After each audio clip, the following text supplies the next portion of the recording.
Welcome to the Slop Farm. Enjoy the video. You start by confirming the cameras and capture hardware. This matters because OBS needs a compatible signal. Once done, plug the first camera into its capture card or direct USB and power it on. Make sure the camera is in clean output mode so overlays don't appear. Next, launch OBS, add a new video capture device source, name it, and select the correct device.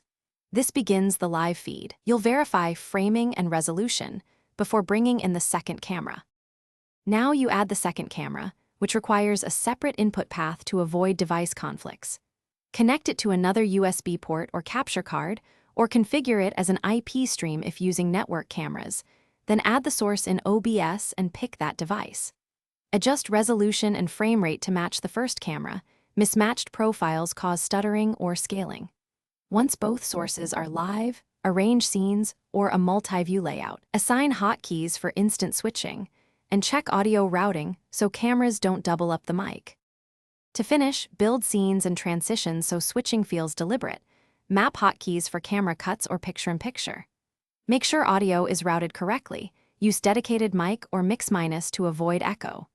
Once everything runs, watch CPU and GPU meters. If load is high, lower FPS, enable hardware encoding or reduce resolution. If frames drop or cameras disconnect, first swap cables and ports, update drivers, and close apps that might claim the cameras.